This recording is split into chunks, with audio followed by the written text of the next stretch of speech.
we have a quorum, so I think we should get started. So welcome to the Tuesday, July 16th, 2024. 17th. Does it say 16th? It says 16th. July 16th, 2024 meeting of the Housing and Community Development Committee. Sorry about that. It's okay. And we don't have anybody remote, council member. We don't have a committee member remote. I can check 1 second.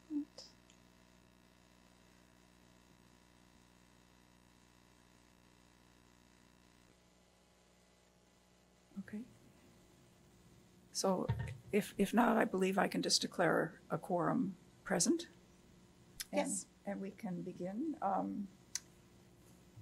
So our first order of business is public comment. Is there anyone wishing to make public comment this evening? There were no sign-ups online for public comment. Okay, all right. Well, then we can move right into, I think it'd be good to do some introductions because we have a new committee member, and we can just real briefly, a sentence or two about who you are and why you're on this committee, and then we can actually move into the agenda. So I'm Eleanor Ravel, and I'm the council member for the 7th Ward, and I've been chairing this committee for 3+ years now. Joanne. Joanne Zalomi. I live in the 2nd Ward. I'm a realtor with Berkshire Hathaway Home Services, and I'm also a landlord. And I've lived in Evanston 46 years. Okay, good. Yeah. Chloe? I'm Chloe Thurston. I live in the 3rd Ward. I'm a professor at Northwestern, and one of the things I sort of research and teach is housing policy, politics of that. And I've been here for 10 years in Evanston. I've been on this committee for 1 year. Welcome. Hello, my name is Fran Sweeney, and I'm the new person on the committee. I relocated here to Evanston about 2 years ago after residing most of my life in Ohio and Pennsylvania.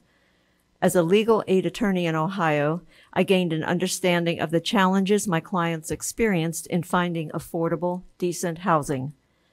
As a landlord in Ohio, I gained perspective on the challenges tenants might pose.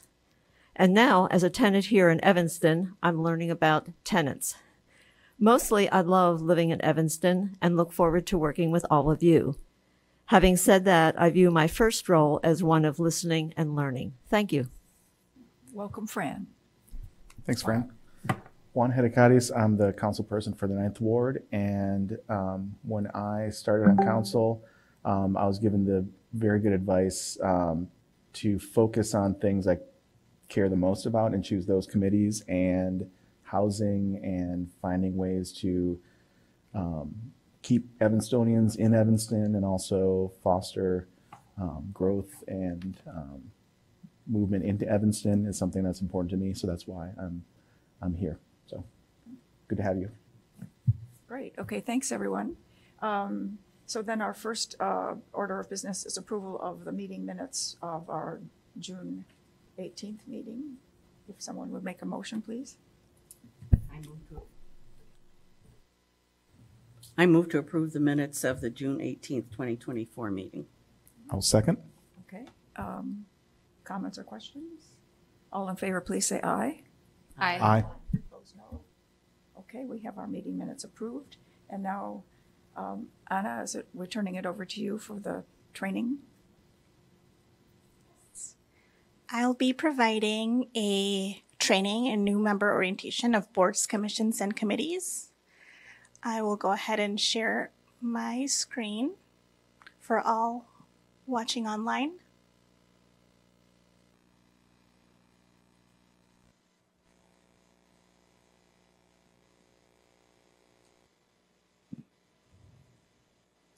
Okay, so this is the Housing and Community Development Committee.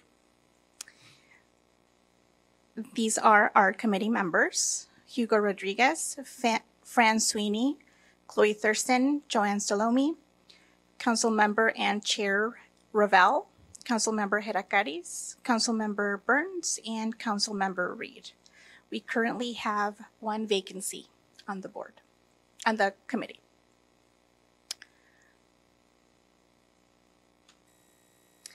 This is the Housing and Community Development Committee purpose. You can find it on Chapter 4 of the Council Code and Ordinance. But this is a brief summary. So the purpose of the Housing and Community Development Committee is to give an advisory capacity, give recommendations and advice on funding recommendations to achieve city goals, mainly for CDBG and home or HUD funds, and the Affordable Housing Fund. Also on the development and implementation of the HUD Consolidated Plan, and funding recommendations on a variety of topics such as housing acquisition, preservation, rehab, housing services such as the landlord-tenant hotline, the IHO waitlist management, city infrastructure in lower-income neighborhoods like alleys, sidewalks, and parks, and nonprofit public facilities improvements. So these are just some powers and duties of the HCDC members. These are also in Chapter 4 of the code, so you have access to all of these. It's quite a lot of reading, so I'll just read the highlighted topics. So the committee oversees the U.S. Department of Housing and Urban Development consolidated planning process, how that funding is prioritized. We also receive citizen input and evaluate applications, prioritize and recommend funding allocations for City Council. And all of these City Council priorities are to improve the health and well-being of Evanston's low, moderate, and middle-income residents.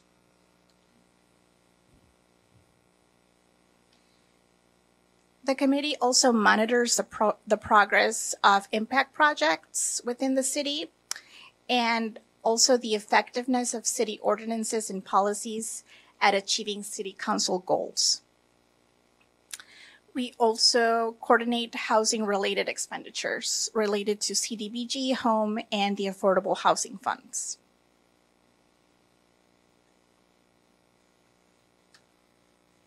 So this is a bit of the HUD planning and reporting process. So every 5 years, the staff, housing and grant staff prepares a consolidated plan. This is a 5-year plan that sets priorities and goals and informs annual action plans. Then each of one of those 5 years, we have an action plan which outlines the goals and activities for the upcoming year in line with consolidated plan priorities. Once that year is finished, we have the Consolidated Annual Performance and Evaluation Report, or CAPER, and that report evaluates the accomplishment of the past year based on the goals and outcomes of the action plan. In tandem, there's also the Citizen Participation Plan, which is a key component of the above documents and dictates the citizen participation process. It needs to be amended with the 2022 action plan process to reflect new committees. I'm sorry, 2024, that's a typo. So there's 2 committees that participate in the Citizen Participation Plan, which is the Housing and Community Development Committee and the Social Services Committee.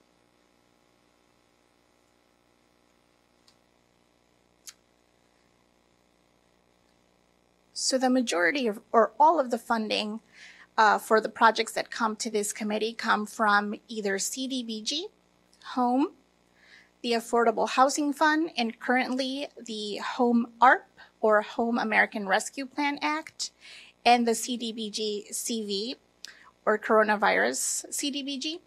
So these are related and in response to coronavirus and the related economic downturn.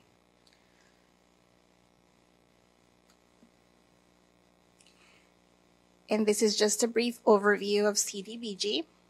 So CDBG, or Community Development Block Grant from HUD, is used to develop viable urban communities by providing decent housing, a suitable living environment, and by expanding economic opportunities, principally for low and moderate income persons. So we get approximately $1.5 to $1.7 million per year, but that's trending down. And eligible CDBG uses are public facilities and infrastructure, housing rehab, code enforcement, economic development, public services, and administration of those programs.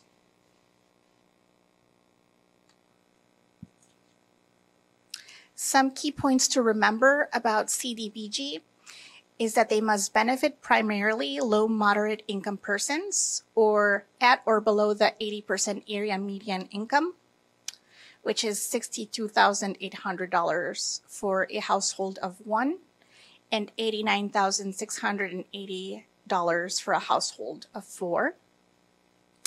Each activity must meet a national objective, which is that 70% of the funds must meet the low mod objective of benefiting a majority low and moderate income area, benefit a low moderate income individual, family, or household, and create jobs for low and moderate income persons. So this must be an allowed activity, and there's approximately 100 allowable codes within this matrix of activities. And there are some limited and excluded activities such as purchasing equipment, construction of new housing, and entertainment. And this is our low and moderate income map. So these are areas that are at or where there's at or more 51% of residents that are low or moderate income. But we just got an update that we will be receiving new numbers for the low and moderate income map, and that's to be updated this coming August. So August 1st, we're going to get a new map.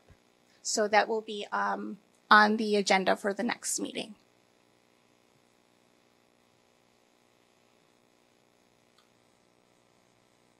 So this is the HOME, or the Home Investments Partnership Grant overview.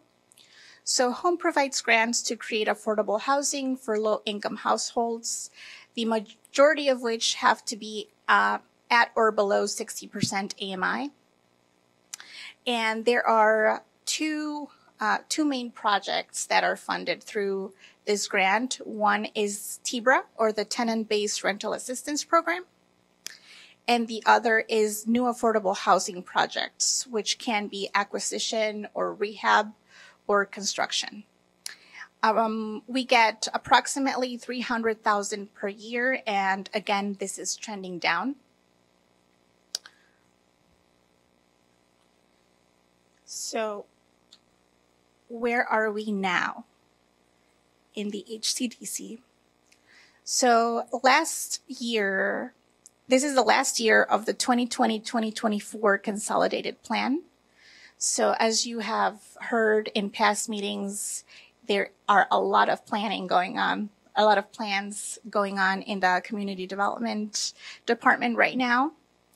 We're just approved the 2024 action plan, including the allocations, and those were submitted to HUD. And we are working on public outreach for the 2025 to 2029 consolidated plan and the 2025 action plan. And they will be coming to you this fall. There's also ongoing projects to meet these goals coming to HCDC for approval when ready and when schedule allows. For example, economic development funding requests, TBRA agreements, and other funding requests.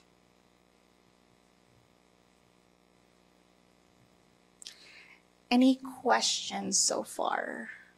Or I don't know if you want me to keep going and we can ask questions. This is probably a good place just to pause for a minute. Sure. That's a lot of acronyms and programs to keep straight. So any committee members have a question? Or I have just one question. You said that both the CDBG and the home funds are trending down. Is that because the federal government is just allocating less money to everybody? It's not that Evanston is falling off. No, this is just due to Congress appropriations and their formulas.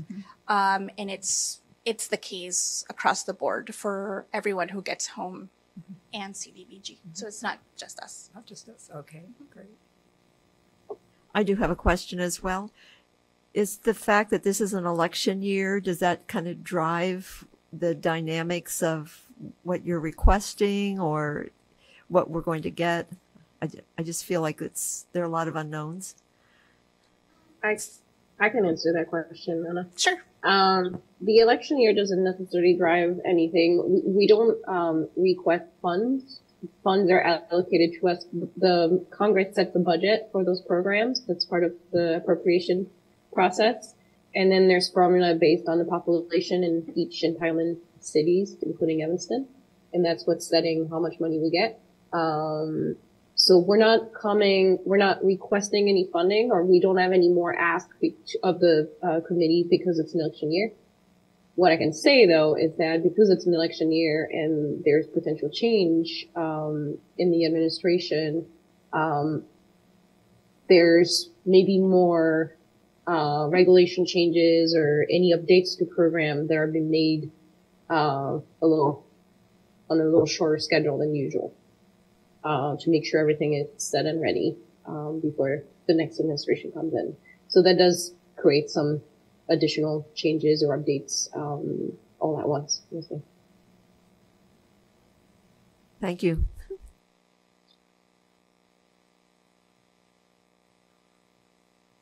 All right. Can I keep going? Okay. So these are the guiding principles to governance, or the parliamentary portion of the training. So the HCDC committee is committed to transparency. All BCCs, or boards, commissions, and committees, are required to adhere to the Open Meetings Act and adhere to the State of Illinois' Freedom of Information, or FOIA, by disclosing public records. This is to ensure concise record of what occurred and not verbatim minutes, and disclose any potential conflicts or matters under consideration. So there will be some documents that you will be asked to file annually with the State of Illinois through our clerk, and that is a financial disclosure. All BCC members are required to complete annually to identify and remit any potential conflicts of interest, not to disclose value of assets, and also a statement of economic interest. And this form is filled with the Secretary of State. So be on the lookout for emails from the clerk or from us asking you to fill out those documents. They're standard practice and just filled with the state.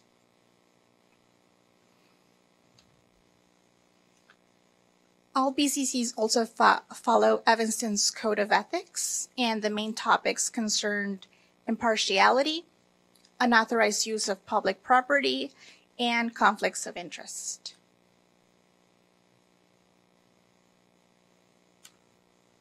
Now we're going to dig a little deeper on the Open Meetings Act. So the Open Meetings Act requires that all meetings of public bodies, including BCC meetings, to be open to the public, and prohibits a majority of a quorum from gathering to discuss public business unless they do so in conformance with the Act. And this is including by email. So once that quorum is met, there's requirements to hold a public meeting, and that is a notice. We usually notice 48 hours in advance of the meeting or more. There's also the posting of an agenda in a public place. So we do it in two places. We do it physically here at the city, and then we also do it online through our Housing and Community Development website. And there's also posting of meetings meeting minutes once they are approved.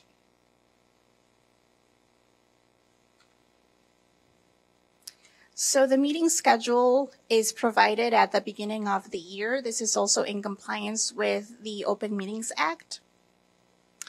And as I said, the notice is posted at least 48 hours prior to the meeting. It states the name of the BCC meeting, states the place and time, states the purpose and items on the agenda. And we also comply with ADA laws by detailing how a person can contact the city to make arrangements for accommodations. This also includes language accommodations.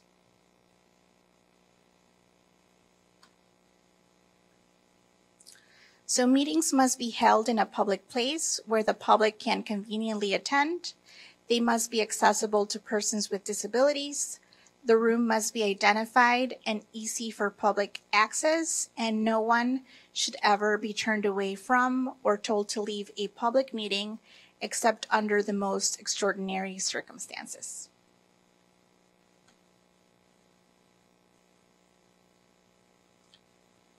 So emails. Emails should be used to request available dates and times for meetings and to provide meeting reminders. To send agenda materials in advance of the meeting, which you get the Friday before the next week's meeting. And dissemination of information. So sending other documents for personal review, communication with city staff, and this is a reminder that messages or emails should not involve deliberations, debate, or discussion of public business relating to the committee.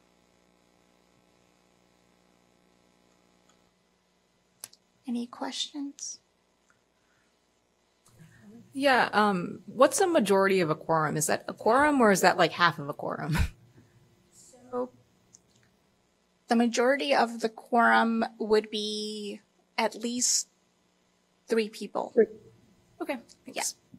So if there's 9 members of the committee, the quorum is 5 people, and the majority of the quorum is 3.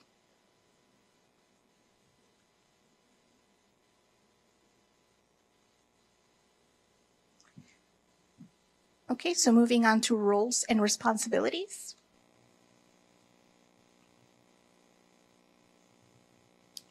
So BCC members have roles and responsibilities, which are to learn the roles and responsibilities.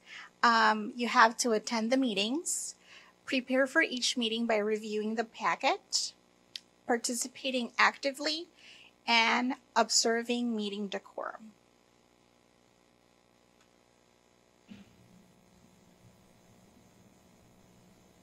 The VCC chair and vice chair.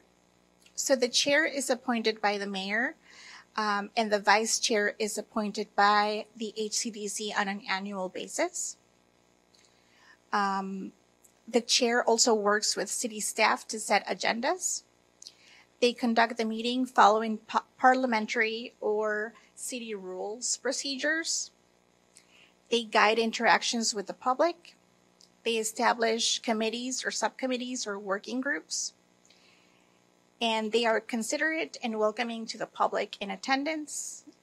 And they also moderate discussions even-handedly and deal with conflicts gracefully.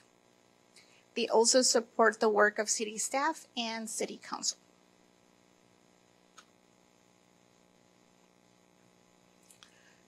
So BCC staff liaisons prepare agendas, notices, and packets. They record and post minutes and presentations. They communicate with the city managers and city council's directions, request policies and procedures. They help or onboard new BCC members. They monitor and report BCC membership and participation. And they also assist in the process of selecting a chair and vice chair.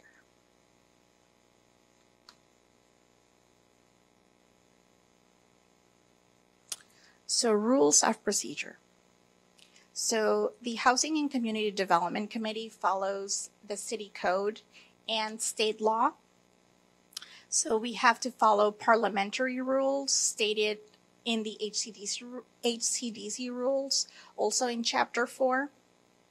And any matters not covered in the HCDC rules are conducted according to Robert's Rules of Order.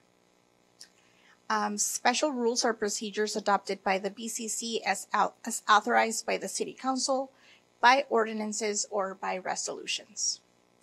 And these are the references. So City Code is under Title II, Chapter 4.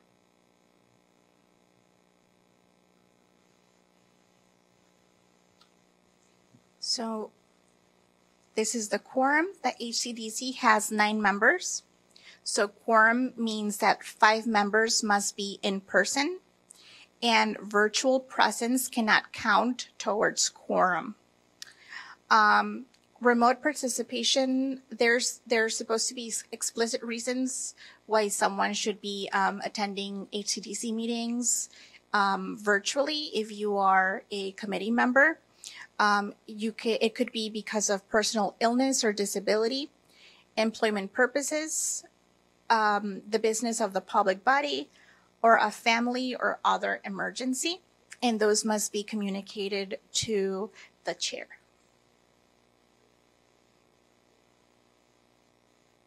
And again, if there's not 5 members in person, there cannot be remote participation.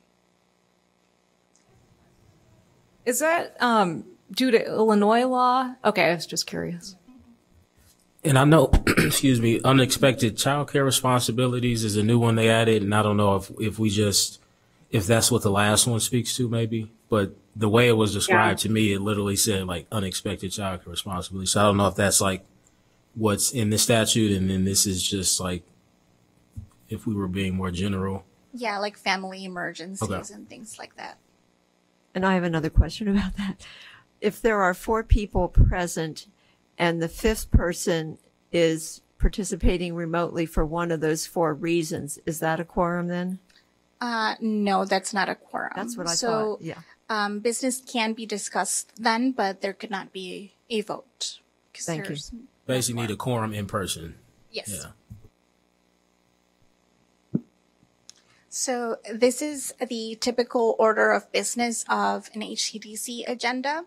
So there's the call to order or declaration of a quorum. And that starts our meeting off. Then there's public comment. Then approval of meeting minutes. Then new business or old business. Then staff reports, and then a call to adjourn.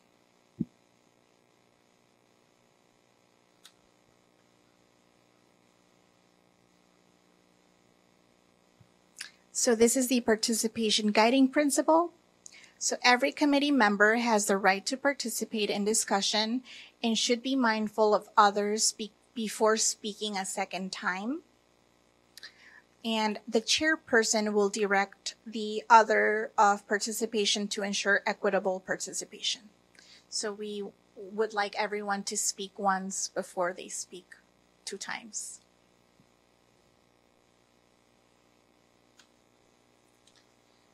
So motions and voting. So a motion, a committee member must make a motion and be seconded by another committee member to propose a decision or action on any item or on the agenda, or to introduce an item of business not on the agenda. Items on the agenda do not require action, do not require a motion. Debate only occurs after the motion has been made and seconded. A motion must be seconded in order for it to be discussed. The floor is then open for comments and debated by the members.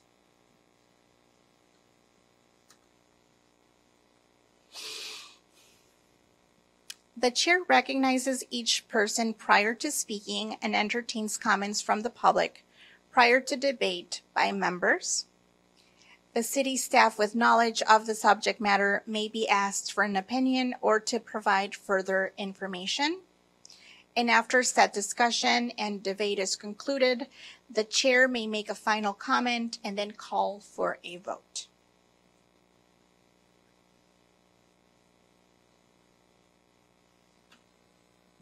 So motions are statements that must be affirmative, and they should start with I move to approve, I move to recommend, I move to discuss. For votes to pass, the motion should be stated affirmatively, and then the number of votes in favor of the proposition determines whether the proposition passes or fails. A member may be disqualified from voting due to a conflict of interest as a matter of law. Members preventing from acting is due to divided loyalties. Following discussion, items for action are voted on by the committee, and a simple majority is required for the motion to pass.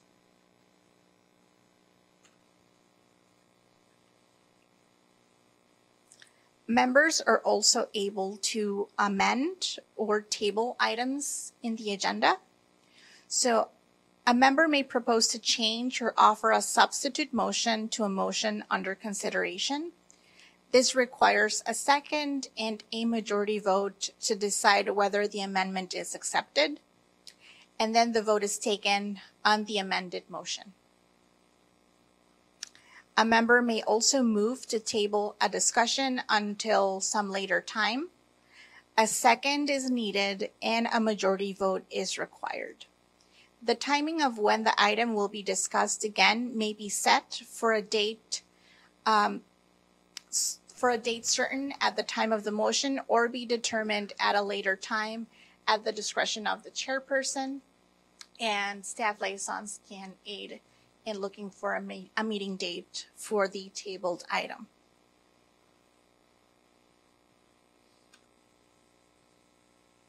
So questions and discussions. The call to question. A member may move to close a debate by calling the question. This requires a second and a vote, and it's held immediately. A 2/3 vote is required for passage. If it is passed, the motion on the floor is voted on immediately. Call for orders of the day. A committee member may call for order of the day if they believe the discussion has drifted away from the agenda and want to bring it back. It's also a call to order. So new business. A committee member may bring forward any topic in line with the committee's purpose during the new business section of the agenda. Topics raised may be discussed at the meeting or be included on a future meeting agenda at the discretion of the chairperson.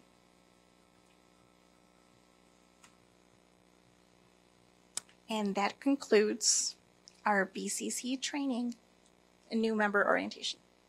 Thanks, Anna. Are there any questions, comments, discussion people want to have? Yes, Councilmember Burns. I may have missed this, but was there a slide that just talked about what the composition of the board is supposed to be? If there is, if you could go back to that's. I don't think there was a slide about the composition. Okay. Because I know it's been suggested, and I think I've discussed this at some point in private kind of one-on-one meetings, whether or not we need someone who lives within the CDBG area as one example. Do we have any is that required as part of the board composition or no? So the membership currently in the city code is stated as 4 council members, at least 2 who represent wards with significantly low moderate income residents, 2 members. Could you say that last one? I'm sorry, I missed that last one. Me too. Can you hear me okay? We can. If you could, okay. Yeah. Sure. So 4 council members, and out of those 4, there needs to be at least 2 that represent wards with significant low moderate income residents. Okay. 2 members who reside or work predominantly in low moderate income Evanston neighborhoods, 2 member at large, and 1 member who has lived and experience in public housing choice voucher, project-based voucher programs, or housing restricted to household with income less than 80% area median. And then there's a note around a member that members may meet more than 1 qualification. So this is not a description of the composition per person, but this the requirement to be met. So there could be 1 person meeting more than 1 requirements on this list. Okay. My understanding is the composition of the committee would, if there was a discussion about any change, would need to be discussed at the Rules Committee.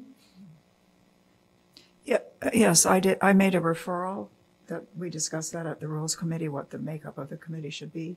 Okay. Because Of this, what the makeup of this committee should be? Right. Okay. Yeah. Because I think historically, I don't know that we've ever had a member who has a lived experience in public housing, or however that's phrased. So, but I think we typically do try to have a couple of committee members who live in, either the CDBG areas or low, moderate income neighborhoods. I mean, I don't know if we're meeting that today though. Oh, okay. Which we don't need to discuss that. This might not be the appropriate meeting to discuss it, but I just wanted us all to be aware of that. Yeah. And then I think the other thing which kind of relates is at some point, and I discovered much of this through conversations with Director Flax, but also Baxter Swiley, who's an Evanstonian. And I also think it would be helpful for this committee to understand all the kind of programs that CDBG can go towards supporting. And so I'll just quickly list off Section 108, loan guarantees. HUD offers communities a source of financing for certain community development activities, such as housing, rehabilitation, economic development, et cetera. There's something else called federal surplus property for use to assist persons experiencing homelessness. There's another program, self-help ownership opportunity program, other words known as SHOP. Youth Build job training program.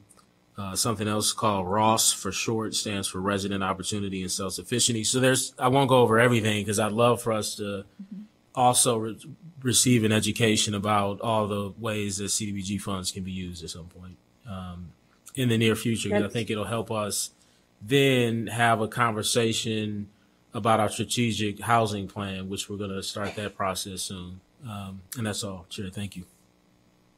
That's a great suggestion. Is actually going over everything that can be done with CDBG was going to be one of our next meeting's agenda item to tee up a conversation around consolidated plan and allocation for the next 5 years. That's perfect. Thank you. I'll make note of that to make sure it includes some of those programs as well. Because I agree with you that it's a good time to kind of give a broader overview. Yeah, it's very timely, as you mentioned, Councilmember Burns, if we're doing the strategic housing plan. So, yeah. Any other comments, questions, or thoughts? Okay. Well, Anna, thank you very much. I think that was a really helpful orientation. So, okay. And then I think, Marion, are you taking over for the new business, old business? How is that working?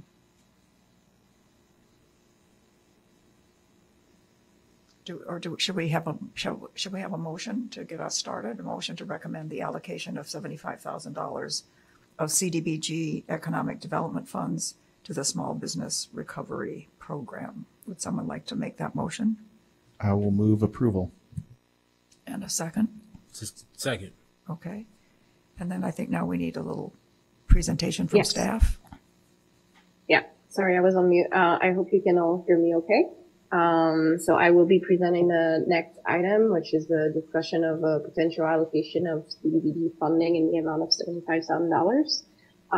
I'll present the memo that was shared in the packet. And then we also have Katie Bowden from the Economic Development team that is here to answer any more complex question that you may have related to the program that we're suggesting to fund, which is the Small Business Recovery Program. So the request that was in your packet is related to essentially earlier this year, the Economic Development team ran a program to fund small business recovery for businesses that had suffered a loss of income during COVID. They ran the program in February of this year through April. They did extensive outreach for this program. They received 84 applications. They had a total funding initially of $400,000 and received funding requests for about $1.2 million. Out of the 84 applications, 75 were eligible applicants based on their requirements. The program was set up in two different ways. A business could apply for up to $25,000 for a grant for building improvements, or they could apply for $10,000, which was for non-building related expenses, such as operating expenses. Following this very large request of funding from our local business community, they approved additional funding that came through the Legacy Business Fund and TIF funds, and that was an additional approximately $225,000 of funding. However, at this point, they still have 34 grant requests that they were unable to be funded, and so they're coming to this committee to see if we could use some of our remaining economic development funds that were allocated as part of the 2020 action plan to this program. Now, this program was initially scored through a point system. So a complete application needed to be submitted. The business needed to be located in a qualified census tract or a high need area.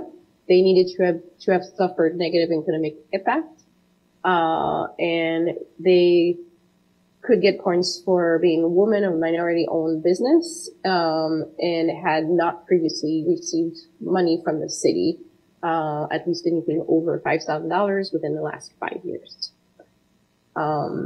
We haven't come to this committee for any economic development funding requests recently, at least out of our regular CDBG funds, for the simple reason that we did most of our economic development projects through other funds.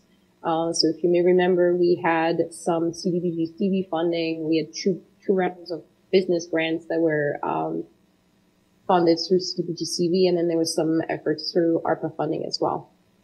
So this funding that was allocated prior to COVID as part of the initial consolidated plan is funding that was initially allocated towards the goal of economic development that is currently available. And staff is recommending that you consider this option.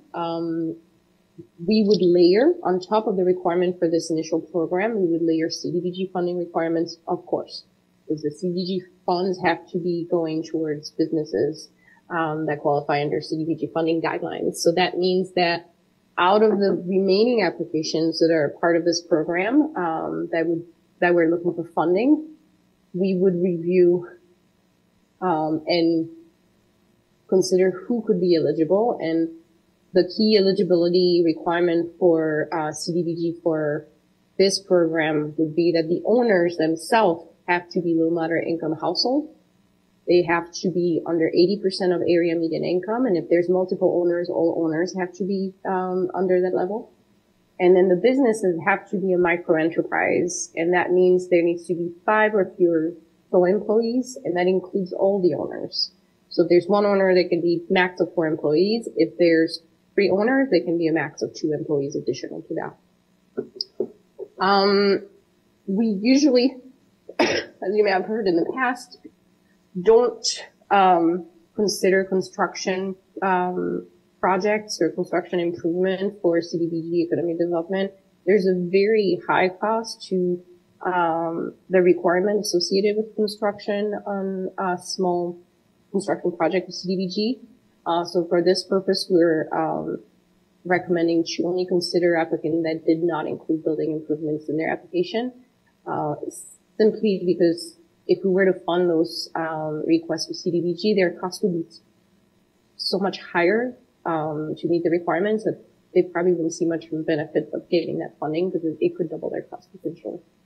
Out of the remaining 34 applicants, we have 24 applicants through this application process that did not request funds for building improvement. That could be sorted through to understand which one are eligible for CDBG funding.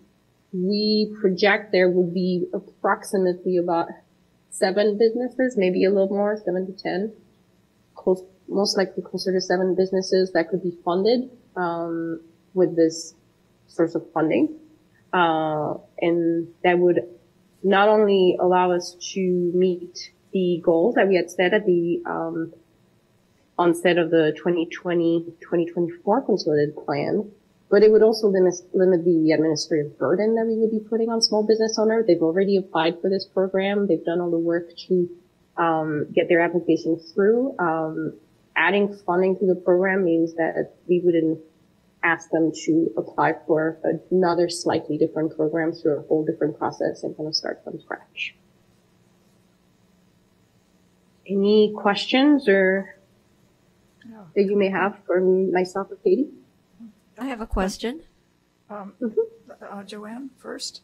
Oh, I'm I sorry. just wonder if you could give us examples of the types of businesses of the people who have applied. Sure, I might ask my colleague Katie Bowden to talk to that. Hi, everybody. I'm Katie Bowden, Economic Development Coordinator with the City of Evanston. So we had all kinds of businesses apply. There were a lot of restaurants that applied, a lot of retail, but we also had some professional services. We had, I think, a couple of chiropractors, physical therapy, but I would say heavily focused on retail, stores, and restaurants. Okay, Fran? My question may already have been answered, but how does one define a business? I guess. Like, are there? So, go ahead.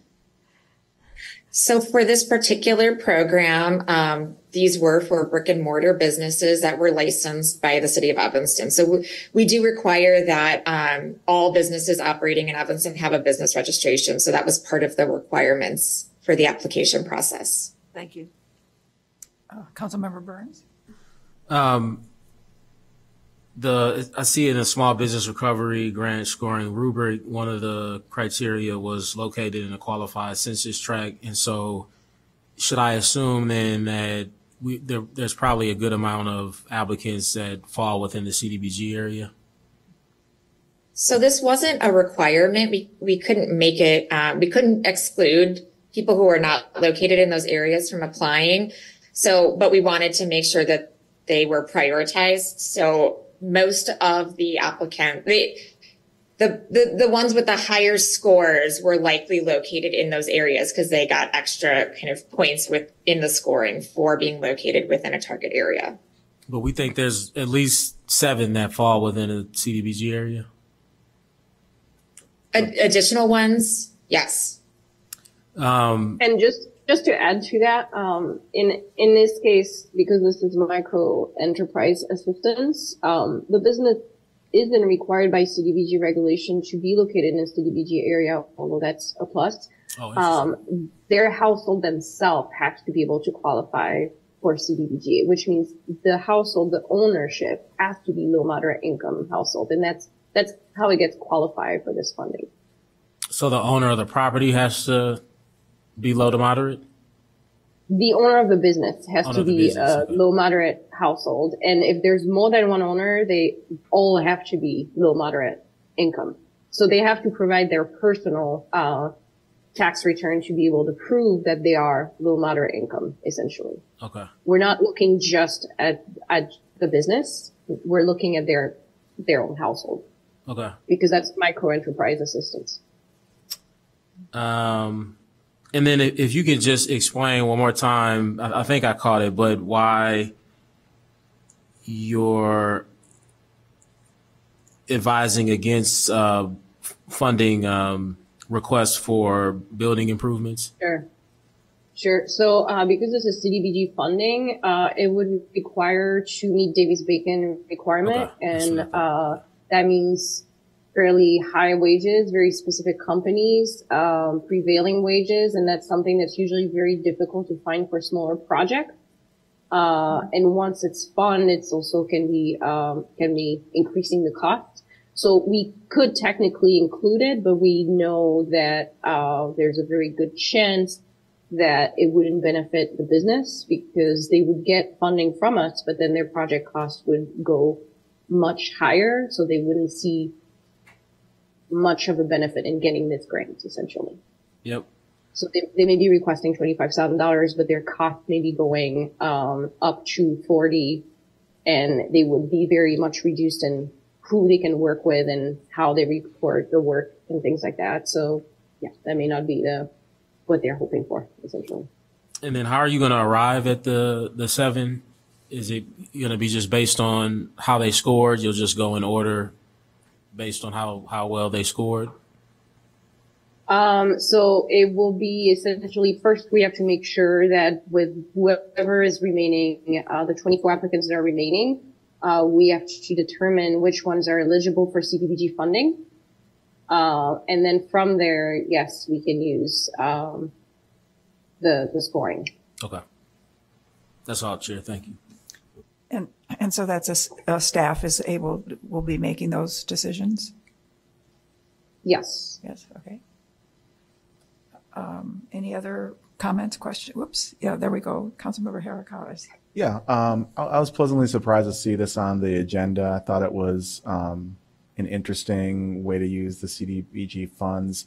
I appreciate that it's very narrow focus and that it's really focusing in on people that have moderate to low incomes, because I think that's, new businesses like that, it'll be the most impactful use of the money since they're just starting out. My one ask would be if this moves forward, just to see if we can see like a list of who received. I know we get that usually after the fact, but it'd be nice to see the scoring and how everything kind of sorted out, and maybe find out ways we can include more folks based on what our scoring criteria is. I will attempt to do my best to provide information. I want to be mindful of CDBG regulation because this is micro enterprise assistance, and to qualify the business owner have to be themselves low income. We want to be mindful of not sharing their personal information with the public as far as their income level and status. So I cannot 100% guarantee that I'll be able to share the name of the businesses that are eligible, but if I can and I'm allowed to, we can come back to the committee and share that. Or even just an anonymized kind of general description. General business description, type, yeah, the business type. Okay, yeah, I can absolutely do that. Yeah, because I personally don't need to know people's names, but it would just be interesting for me to know what kind of business. Yeah. Sure. Okay. Yeah, and I would share as much information as we're allowed by regulation. Great. Thank you. Any other questions, comments, concerns? Yeah, Chloe. All right. Just a comment. I think I agree. I think this is great use of funds. If we have them. And I think the point that you made about it sort of being less burdensome to sort of acquire smaller businesses that are already kind of have a lot of other difficulties, to not have to go through a separate process seems like a great idea. So thanks. And Councilmember Burns. Yeah, I was just trying to see, and Marion, I'll talk more with you about this offline, but if there's a way if there's a way to introduce this group, especially those who are, women or minority owned, to the NWDB committees, because we have a list that we've started to develop. We frequently, or not frequently, but we're preparing to survey that group to understand what their needs are. And so if you wouldn't mind, Marion, getting in touch with Tammy and just seeing how we can introduce this group to some of our work. Maybe it's we send an email out to them, and if they're interested in, participating in a survey or joining an email list to learn more about how our committee can help them, their businesses, they can, opt in to something. But that's all. Is that great? Yeah, Chloe? That sounds great, and I can also probably loop in Katie Bowden as well in that conversation. And then I'll keep that suggestion in mind as well as we do consolidated plan outreach, specifically around economic development. Yeah, great. I was wondering, Councilmember Burns, if you could say what the NWDB is. I just not familiar Yes, with it. minority-owned, women-owned, disadvantaged businesses, and then Evanston-based enterprises. So it's I thought I heard and Evanston-based enterprises as well. It falls into our responsibilities. Yep. All right. Well, seeing no more lights, we've had a motion and it was seconded to approve the $75,000 for this program. All in favor, please say aye. Aye. Aye. Opposed, no. So there we go. And now I think we have a staff update. Is that Liz Yes, or Marion? I can do the staff update on this. I'm not sure if it was here or not. I can't see that. Are you going to do on the IHO update, or I was just going to do that, but if you can do it as well, it might be easier. go for it? I don't want to steal your thunder. Thanks. So I'm providing IHO inclusionary housing ordinance update. The second part of the inclusionary housing ordinance discussion has been rescheduled to September. It was supposed to happen on the May meeting, but the May meeting was canceled due to quorum. We've had some staff illnesses and capacity limitation that has forced us to push this to September. So that means that the ordinance review and recommendation will now go to City Council in October instead, after a conversation with this committee in September, if there's no further discussion after the September meeting. The feedback that Uri from the team received at the last meeting was that resulted in him adding two focus topics, one being increased housing production and the second being aligned with climate action goals. And he's also expanding the research on other jurisdictions that with inclusionary zoning, and we'll be researching as well Minneapolis as suggested by the committee. There's been quite a few external conversations that have been taking place since the last meeting. We're recording 27 conversations to date, 15 regarding experience with the current Evanston IHO, and that would be developers, asset managers, attorney, etc.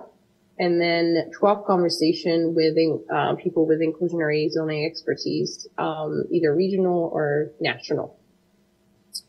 So we're going to email in advance of the September meeting some information just to make sure that we can keep the momentum and provide some time for the committee to absorb all the information that will be provided. The September meeting is likely to be quite hefty as far as the agenda comes. There's a lot of items, key topics that are coming to you this fall. So there should be an email update with feedback summary from the external conversation and a matrix of inclusionary zoning policies coming to you in the next several weeks before the meeting in September. And then as far as what to expect at the September meeting, there will be proposed changes. There are going to be some areas highlighting some areas for discussion specifically for the committee. There's going to be a draft ordinance, and then there will be the summary of the community feedback as part of this meeting. So that's the update for where we currently are on the inclusionary housing ordinance updates. As far as other updates, we are currently also working on the consolidated plan. As I've mentioned, there's a couple projects that have slowed down the progress a little bit. As you know, we were making these updates to the 2024 action plan, and we had to work on some of the urban shelter grant application that you reviewed last month. We're starting back up in full gear on the consolidated plan. We're going to be doing some outreach. The team's done a lot, extensive work reviewing existing documents, surveys, community outreach that have been done recently by many internal and external team around the topic that are driving consolidated plan. We're in quite a different situation from previous year, which is we have a lot of information to rely on that currently exists. This is not usually the case for us. There's a lot of organization and a lot of different departments that have ran surveys. So we're trying to make sure that we're doing the right amount of outreach, that we're reaching out to groups and peoples that we want to hear from, but we're also not over surveying and asking questions that I've been asking a dozen times already, that we can leverage from other places, essentially. We'll have an update on the community needs assessment and what we've assessed and reviewed and what we've heard in September, as well as I mentioned, a overview of what can actually be done with the funds that we're working with. As many of you know on the committee, the federal funds are very much targeted and restricted, and there's only so many things that can be done. So we want to really be able to focus the conversation around the consolidated plan to be specific around what we can actually do with those funds, and have larger conversation be really more for the strategic housing plan that may have more flexibility as far as altering the source of funding for programs that don't fall under federally funded projects. Oh, and I'll give another update. The 2024 action plan that was voted on last month was submitted to HUD. It's not yet approved, but we are getting quite close to that. So that's another update. Okay. Busy. Any comments or questions Yes. from the committee? So Liz, since you've joined us, is there anything you want to share with us? Okay. All right. Well then, I think we're at the end of our agenda. So we will be regrouping in September for quite an extensive agenda, it sounds like. Okay. We will be ready. Okay. Then the meeting is adjourned until our September meeting. Thank you all.